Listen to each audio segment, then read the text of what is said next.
All right, so Rogelio's still starting to nail this back on. Javier just got you see our starter course is put in all the way around. So now what's going to happen is Javier's going to start nailing the bottom course, come up halfway, and then Rogelio will keep running this field up the rake edge. And what Carlos is doing is a very important part that it's underrated. He's kind of like the lineman in the NFL. The running back, the quarterback, and the wide receiver always get the credit. But if it wasn't for that lineman making a hole for that running back to get through, he wouldn't get there in the first place. And that's what Carlos here is doing.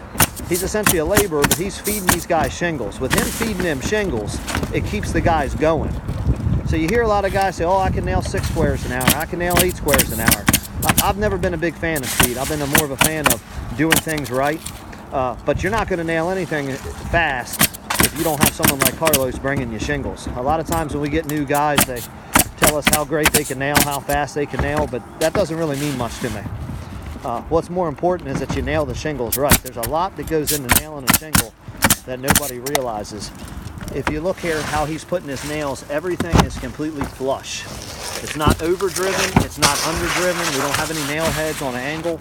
And you see how this shingle he just put in? These nails in the shingle below, a lot of guys think that you got to put 7, 8 nails in a shingle. That's not the case. The manufacturer only requires 4 nails per shingle. A lot of times we put 5 or 6 nails.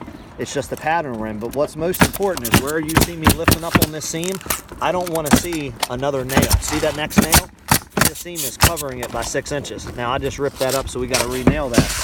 But that's a very, very important part of nailing shingles correctly that a lot of guys don't realize. I get on a lot of roofs when we get new guys, and I watch how they nail before I get to sit down with them, or Luis, my foreman, will sit down with them and show them the right thing to do. And they just put nails all the way across, and at these seams, I find nails. Well, water is going to get in this seam, and it's okay because this shingle carries it out. But if you got a nail there, that's a leak waiting to happen.